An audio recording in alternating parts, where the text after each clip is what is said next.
اور حواریوں نے جو دعوت پھیلائی آج ساری دنیا میں کہاں پہنچ چکی ہے عیسائیت، تو روک تو نہیں سکتے تھے. تو انہوں نے کیا کیا؟ انہوں نے سینٹ پال کو عیسائی بنا کر عیسائیوں میں شامل کیا، اور اس نے پھر فائن ٹیوننگ شروع کی ہے عیسائیت کی، اور اسے کچھ سے کچھ بنا دیا.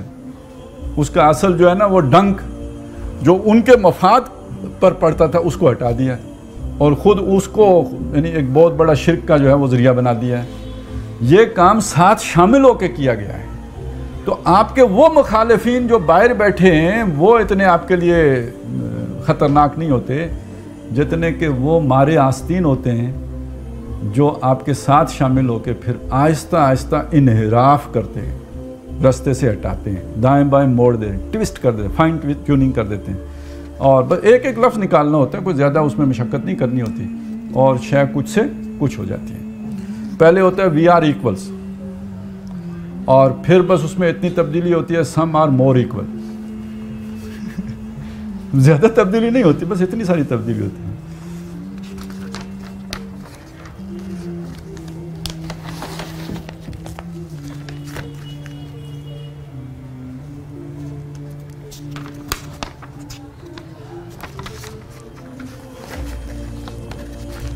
اب یہ ساری بات جب ہو گئی تو تیسرا مشیر، یعنی یہ ابھی تک پہلا مشیر اور دوسرا مشیر ان کی بات ہو. دوسرے مشیر نے صرف ایک سوال پوچھا تھا، یہ جو فتنہ ہے یہ اس کی کوئی تمہیں خبر ہے؟ تو اس پر اس نے پہلے مشیر نے پوری تقریر کر دی. اب ان دونوں کی تقریریں سن کے تیسرا مشیر اٹھا ہے اور اس نے اٹھ کے کہا روئے سلطانی رہے باقی تو پھر کیا اضطراب. یعنی جمہوریت آ جائے تو آئے، اگر وہ سلطان والی، وہ بادشاہوں والی روح یعنی آمریت یعنی جبر، یعنی لوگوں کو دبا کر رکھنا، یعنی دوسرے کی کھیتی کے اوپر نظر رکھنا، یعنی تقسیم دولت کا غیر منصفانہ نظام، یہ اگر رہتا ہے تو کوئی اضطراب پریشانی کی بات نہیں، ہمارا ہی نظام ہوگا. یہ موقع ہو گیا. یعنی تیسرا مشیر بھی اتفاق کر گیا اس بات سے کہ اگر وہ روح باقی رہتی ہے تو یہ نظام کی شکل بدلنے سے ہمیں کوئی فرق واقع نہیں ہوتا ہے. مگر کیا اس یہودی کی شرارت کا جواب؟ نیا مسئلہ، نیا فتنہ. یہاں یہودی کسے کہا؟ دیکھیں عام ہمارے تصور میں تو ہر یہودی شیطان کا ایجنٹ ہے، لیکن یہاں اقبال نے شیطان سے یہودی کو اپنا دشمن، شیطان کے ایک مشیر سے ایک یہودی کو اپنے دشمن کے طور پر متعارف کروایا ہے، اور یہ یہودی ہے کارل مارکس، کہ جس نے مزدوروں میں نئی روح پھونک دی ہے، جس نے ایک ولولہ دے دیا ہے، اور یہ کہ وہ اب یہ بات بھی کھول رہا ہے کہ یہ جمہوریت اصلی نہیں ہے، یہ سرمایہ داروں کی آمریت ہے. یہ تاریخ میں تو پہلے تو وہی ہے نا جس نے اٹھ کے یہ اس حقیقت کو آشکارا کیا ہے کہ یہ تو بہت ہی ظالمانہ نظام ہے، یہ تو در حقیقت سرمایہ داروں کا جو ہے بچھایا ہوا جال ہے، یہ عوام کی حکمرانی ہرگز ہرگز ہرگز نہیں ہے. تو اب وہ تیسرا مشیر کہتا ہے ٹھیک ہے جمہوریت کا تو تم نے کہہ دیا کہ ہم نے ہی بنایا ہے، روئے سلطانی رہے باقی تو پھر کیا اضطراب ہے. مگر کیا اس یہودی کی شرارت کا جواب؟ وہ کلیم بے تجلی، وہ مسیح بے صلیب. اوئے ہوئے کلیم بے تجلی. کلیم کون ہے؟ موسیٰ علیہ السلام. اور ان کے پاس تجلی بھی تھی، ان کو اللہ نے اپنی تجلی بھی دکھائی، اور وہ عصائے موسیٰ ید بیضا والی تجلی بھی تھی. اب یہاں پہ وہ کیا اقبال کیا ہے؟ اصل میں تو اقبال ہے نا. کارل مارکس کو ایک اعتبار سے تشبیہ دے رہے ہیں حضرت موسیٰ جنہوں نے غلامی کی زنجیریں توڑی تھی. اس اعتبار سے موسیٰ کا گویا ساتھی ہے، ہم یوں سمجھ لیجئے کہ ان جیسا ہے، ان کے مثل ہے. ان کے پاس ایک تجلی بھی تھی، اس کے پاس تجلی نہیں ہے. وہ روحانیت کے ساتھ تھے، یہ روحانیت کے بغیر ہے، مادہ پرستی ہے اس کے ہاں. لیکن کام اسی نوعیت کا ہے، وہی انقلاب. جیسے غلام کو اٹھا کے حضرت موسیٰ علیہ السلام نے قوم کو فرعون کے جبر سے نجات دلائی تھی، تو اس کا کام بھی ویسا ہی ہے. اس لیے اب یہ الفاظ بڑے پرشکوہ الفاظ ہیں جو استعمال کیے گئے ہیں. وہ کلیم بے تجلی. اچھا اگلا وہ مسیح بے صلیب. اس میں کس چیز کی طرف اشارہ ہے؟ حضرت مسیح علیہ السلام کو صلیب دی گئی، تو یہ بے صلیب، اسے صلیب تو نہیں دی گئی. مسیح علیہ السلام کی کیا شے اہم تھی جس کے ساتھ یہاں پہ جوڑا ہے؟ ان کا زہد، دنیا سے بے رغبتی. انہوں نے ظاہر شادی کی نہیں، تو سب سے بڑی دنیا داری تو یہاں سے شروع ہوتی ہے. تو یہ بے صلیب تو ہے، لیکن یہ مسیح کا مثل ہے. اگر آپ اس کی کہانیاں پڑھیں نا تو اس نے گھر بار کی کوئی پرواہ نہیں کی. بلکہ ایک واقعہ تو اس کا ایسا بھی ہے نا کہ بلکہ بعض چیزیں تو اس کے ساتھیوں کی بھی وہ صحابہ اکرام کی قربانیوں سے مشابہ نظر آتی ہیں. اور اس کا اپنا جو واقعہ ہے وہ مثال آج مسلمان بھی شاید پیش کرنے سے قاصر ہوں کہ گھر کی تو اتنی پرواہ کرتا نہیں تھا، اپنے ہی کام میں مگن. اور ایک دفعہ بچہ بیمار ہو گیا اپنا چھوٹا، اس کے علاج کا کوئی صورت نہیں تھی. بیوی نے توجہ بھی دلائی، اس نے کہا بھائی پوری قوم کے بچے بیمار ہوتے ہیں، ان کا کوئی پرسانی حال نہیں، مجھے ان کی فکر ہے. خیر اس بیچاری نے خود ہی کوئی کوشش کی، کوئی گھر کا سامان بیچا، کوئی زیورات یا کپڑے بیچے، جو بھی کیا، کوئی دوائی کے پیسے بنا کے دیے میاں کو. تو وہ خود نہیں گئی لینے، لیکن دوائی لینے مارکس کو ہی دیے، وہ جاؤ لے آؤ. تو وہ پہلے تو دوائی لینے چلا گیا. رستے میں سوچا کہ ہمارے پاس تو پھر کوئی سامان تھا جو بیچ کے ہم نے دوائی کا اہتمام کر لیا ہے. یہ ہزاروں غریبوں کے بچے جو بیمار ہوتے ہیں ان کے پاس تو کچھ بھی نہیں ہوتا. تو اگر میرا فلاں پمفلٹ شائع ہو جائے تو دنیا میں انقلاب آ جائے گا اور اس کے نتیجے میں اتنے غریبوں کا بھلا ہو جائے گا. تو اس نے ان پیسوں سے بجائے دوائی خریدنے کے جا کے وہ پمفلٹ شائع کرا دیا. اب بچے کا کیا ہوا مجھے نہیں معلوم، لیکن بہرحال ذرا آپ اندازہ لگائیں نا. اس معنی میں کہا کہ مسیح بے صلیب یعنی وہ قربانی میں، اثار میں، زہد میں، زہد یعنی دنیا سے بے رغبتی، اس میں گویا وہ مسیح کے لیول کا بندہ ہے، لیکن یہ کہ صلیب نہیں دیا گیا. البتہ یہ کہ 3 ہجرتیں تو اسے کرنی پڑی ہیں نا. 2 کہ جرمن تھا، انہوں نے نکال دیا وہاں سے فرانس چلا گیا، فرانسیسیوں نے نکالا، پھر وہاں سے برطانیہ گیا ہے، تو وہ برطانیہ ہی میں پھر اس کی رہائش رہی ہے. تو وہ کلیم بے تجلی، وہ مسیح بے صلیب. ویسے شیطان کو کون بندہ کھٹکتا ہوگا؟ اب اس سے اندازہ لگائیں نا کہ جو اس کے اس نظام کے لیے خطرہ بنے، سب سے زیادہ خطرناک بندہ اس کے لیے وہ ہے. وہ کلیم بے تجلی، وہ مسیح بے صلیب، نیست پیغمبر و لیکن در بغل دارد کتاب. پیغمبر نہیں ہے لیکن کتاب اس کے پاس بھی ہے. اب دیکھیے یہاں پیغمبر، شیطان جانتا ہے کہ پیغمبر کا مقام کیا ہوتا ہے.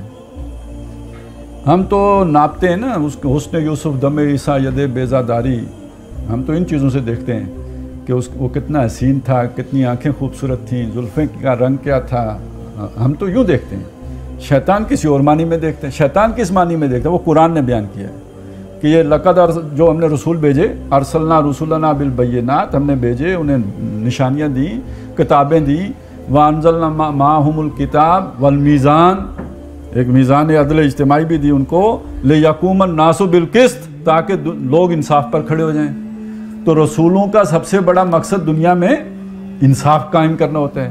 شیطان کا مقصد انصاف کو ختم کر کے ظلم قائم رکھنا ہوتا ہے.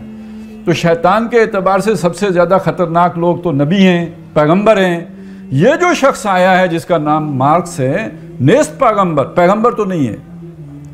ولیکن در بغل دارد کتاب، اس کے بغل میں ایک کتاب موجود ہے. کتاب آ کے بھونچال لاتی ہے،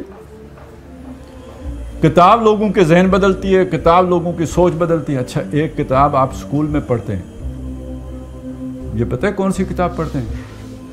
نہیں پتا. میں بتاؤں، یہ وہ کتاب پڑھتے ہیں جو دشمن کے بچوں کو پڑھائی جاتی ہے. سمجھ آئی؟ کیوں پڑھائی جاتی ہے؟ تاکہ ان کا شعور سلب کیا جائے، شعور دیا جائے نا، کبھی ہمارے مقابلے میں کھڑے نہ ہو جائیں. یہ اس لیے دیا ہے. پیغمبر جو کتاب لے کے آتا ہے وہ ہدی للناس بینات من الہدی، وہ شعور دیتی ہے جو شیطان توبہ کرتا ہے. الحذر، آئین پیغمبر سے 100 بار الحذر، اس سے وہ سخت ڈرتا ہے، سخت بھاگتا ہے. تو یہ شخص بھی کتاب لے کے آ گیا ہے. یہ وہ والی کتاب نہیں ہے جو دشمن، یہ وہ کتاب ہے جو انقلاب لاتی ہے، یہ والی کتاب لے کے آ گیا ہے، در بغل دارت کتاب۔ کیا بتاؤں کیا ہے کافر کی نگاہ پردہ سوز، مشرق و مغرب کی قوموں کے لیے روز حساب۔ پردہ سوز، وہ جو آپ نے پردہ ڈالا ہوا ہے لوگوں کی نگاہوں کے آگے، وہ اس کو آشکارا مطلب ہٹا دیتا ہے، جلا دیتا ہے، اور اس کے نتیجے میں حق و باطل کو واضح، وہی فرقان کا کام کرتا ہے۔ اور اس سے پھر جو لوگ موٹیویشن ان کے اندر پیدا ہوتی ہے، انسپائرڈ ہوتے ہیں، جو مزدور اٹھ کھڑے ہوتے ہیں، انہیں اپنے حقوق کا احساس ہوتا ہے، وہ گریبان پکڑتے ہیں اپنے مالکوں کا، کاش کوئی اس کی سوئی ہوئی دم ہلا دے۔ وہ جو فیض نے کہا تھا، تو وہ کوئی دم جب اس کی ہل جاتی ہے وہ کتاب پڑھ کے، تو وہ پھر اپنے آقاؤں کا جو ہے وہ کچھ عمر نکالنے کے لیے اٹھ کھڑے ہوتے ہیں۔ تو گویا وہ تو اکاؤنٹیبلٹی، تقدس ختم، وہ جو ایک حالہ بنایا ہوتا تھا وہ اڑ گیا، اور اب لوگ حساب مانگنے آ گئے، محاسبہ کرنے آ گئے۔ اچھا، ان لوگوں کو محاسبے کو یہ تو بدتمیزی کے درجے میں رکھتے نا، وہ تو توبہ محاسبہ، اور ہمارا اللہ کر سکتا ہے، اس سے نیچے کوئی نہیں کر سکتا۔ تو یہ شے جو ہے وہ بڑی، یعنی یہ تو اب خطرے میں آ گئے، محاسبے کا دور آ گیا۔ تو یہ جو ہے وہ یہ فساد کس نے پیدا کر دیا جی؟ یہ مزدوروں کو حقوق کا تصور کس نے دے دیا؟ یہ غریبوں کو جو ہے جگانے کا کام کون کر رہا ہے؟ یہ کون گستاخ ہے کہ جس نے ہمارے جو اقلیم کے اندر یہ بغاوت پیدا کر دی ہے؟ یہ وہ جو کلیم بے تجلی اور مسیح بے صلیب اور نیست پیغمبر ولیکن در بغل دارت کتاب، اس نے آ کے یہ بھونچال پیدا کر دیا ہے۔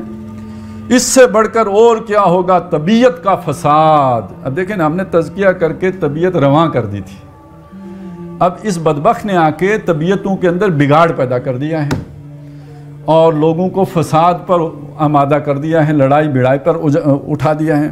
توڑ دی بندوں نے آقاؤں کے خیموں کی تناب۔ یہ انتہا درجے کی گستاخی ہے کہ ایک آپ جگہ پہ قیام کیے ہوئے ہیں، وہاں پہ عام لوگوں کے بھی خیمے ہیں، بادشاہ سلامت کا خیمہ بھی لگا ہوا ہے، تو ویسے تو وہ ریڈ زون ہے نا، اس تو ایریے سے گزرنا آپ کے لیے جائز نہیں ہے۔